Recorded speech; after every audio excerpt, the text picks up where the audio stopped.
ఐఐటీలో ఐఐటీలో BTech చేయాలనేది మీ డ్రీమా? అయితే ఇది ఇండియాలో ఒకే ఒక యూనివర్సిటీ వల్ల సాధ్యం. అదే జేకే లక్ష్మీపతి యూనివర్సిటీ. ఇప్పుడే సంప్రదించండి.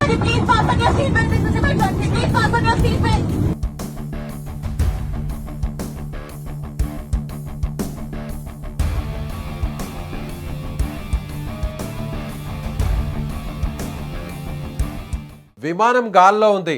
వందలాది మంది ప్రయాణికులు తమ సీట్లలో ప్రశాంతం కూర్చున్నారు.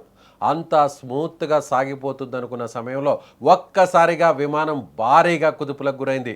అంతేకాదు, విమానం అకస్మాత్తుగా సుమారు 300 అడుగుల కిందకు పడిపోయింది. ప్రయాణికులు ఒక్కసారిగా భయంతో వణికిపోయారు. కొందరు గాల్లోకి ఎగిరిపడగా పలువురు గాయపడ్డారు. చివరకు విమానం ఢిల్లీలో సేఫ్గా ల్యాండ్ అయింది. ఇటీవల జరిగిన ఈ ఘటనలో సంచలన ట్విస్ట్ తెరపైకి వచ్చింది. ఈ ప్రమాదానికి కేవలం గాల్లో ఏర్పడిన టర్బోలెన్స్ కారణం కాదు, విమానాన్ని నడిపిన పైలట్ల నిర్లక్ష్యం కూడా ఉన్నట్లు అనుమానాలు వ్యక్తమవుతున్నాయి.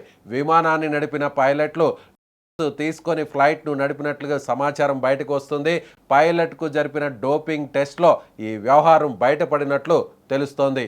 పుకెట్ నుంచి ఢిల్లీ వస్తున్న ఎయిర్ ఇండియా విమానంలో జరిగిన ఈ ఘటనపై దర్యాప్తు కొనసాగుతోంది. ఆగస్టు 4న థాయిలాండ్లోని పుకెట్ నుంచి ఢిల్లీకి బయలుదేరిన ఎయిర్ బస్ విమానం ప్రయాణంలో ఒక్కసారిగా తీవ్రమైన కుదుపులకు గురైంది. ఈ సమయంలో విమానం సుమారు 300 అడుగుల ఎత్తును కోల్పోయింది. అనంతరం విమానం తిరిగి తన మార్గంలో స్థిరపడి ఢిల్లీలో సురక్షితంగా ల్యాండ్ అయింది. ఈ ఘటనలో మొత్తం 17 మంది గాయపడ్డారు. ఇందులో 4 సిబ్బంది కూడా ఉన్నారు. విమానంలో 3 పిల్లలతో సహా 137 మంది ప్రయాణికులు, 2 పైలట్లు, 6 క్యాబిన్ సిబ్బంది ఉన్నారు.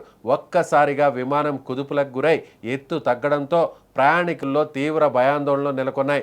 సేఫ్గా ల్యాండింగ్ అయిన తర్వాత గాయపడిన వారికి వైద్య సహాయం అందించారు. అయితే విమానం ల్యాండ్ అయిన తర్వాత 2 పైలట్లకు మాదక ద్రవ్యాలు లేదా సైకో యాక్టివ్ పదార్థాల వినియోగంపై స్క్రీనింగ్ పరీక్షలు నిర్వహించారు.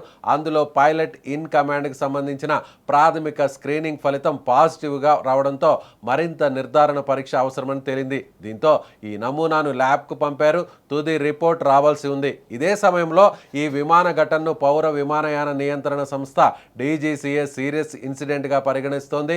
ఘటనపై air craft accident investigation bureau సమగ్ర దర్యాప్తు చేపడుతోంది. విమానం ఎందుకు ఒక్కసారిగా కుదుపులకు గురైంది? 300 అడుగుల ఎత్తును ఎందుకు కోల్పోయింది? ఆ సమయంలో వాతావరణ పరిస్థితులు ఎలా ఉన్నాయి? విమానం ఆపరేషన్లో ఏమైనా సమస్య ఉందా? పైలట్ ఫిట్నెస్కు సంబంధించిన అంశంపై ఏమైనా ప్రభావం చూపిందా? వంటి ఇలా అన్ని కోణాల్లో దర్యాప్తు చేస్తున్నారు. మరోవైపు 2 పైలట్లను కూడా దర్యాప్తు పూర్తయ్యే వరకు విమానయాన విధుల నుంచి తప్పించినట్లు డీజీసీఏ తెలిపింది.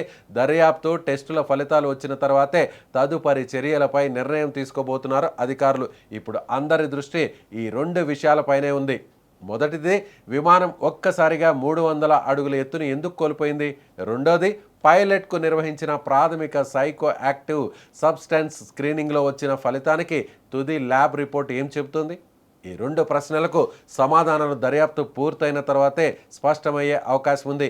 మొత్తంగా చూస్తే పుకెట్ ఢిల్లీ ఎయిర్ ఇండియా విమానంలో జరిగిన ఈ ఘటన ఇప్పుడు కేవలం టర్బులెన్స్ ఘటన మాత్రమే కాకుండా పైలట్ ఫిట్నెస్ పై కూడా ప్రశ్నలు లేవనెత్తుతోంది. విమానం సేఫ్గా ఢిల్లీలో ల్యాండ్ అయినప్పటికీ ఆ కొద్ది క్షణాల్లో ప్రయాణికులు ఎదుర్కొన్న భయం మాత్రం తీవ్రంగా ఉంది. ఇప్పుడు ఈ ఘటనకు అసలు కారణం ఏంటి? పైలట్కు సంబంధించిన టెస్ట్ తుది ఫలితం ఏం చెబుతుంది? విమానం అకస్మాత్తుగా ఎత్తును ఎందుకు కోల్పోయింది అనే ప్రశ్నలకు సమాధానాల కోసం ఇప్పుడు అందరి చూపు దర్యాప్తు వైపే కొనసాగుతుంది. మొత్తంగా చూస్తే విమానాన్ని నడుపుతున్నటువంటి పైలట్లు ఎంతో జాగ్రత్తగా ఉండాల్సినటువంటి అవసరం ఉంది.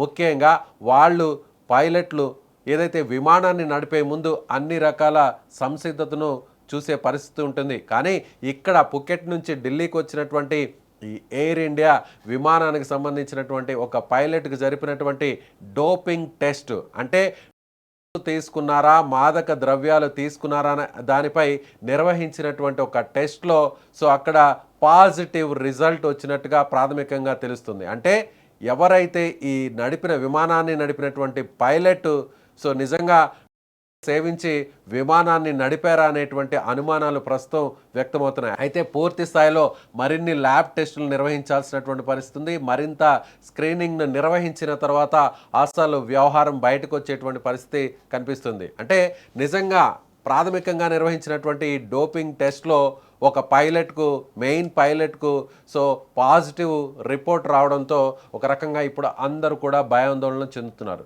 జనరల్గా విమానాన్ని నడిపేటువంటి పైలట్లు చాలా పకడ్బందీగా ఉండాల్సినటువంటి పరిస్థితి, చాలా ఆరోగ్యవంతంగా ఉండాలి.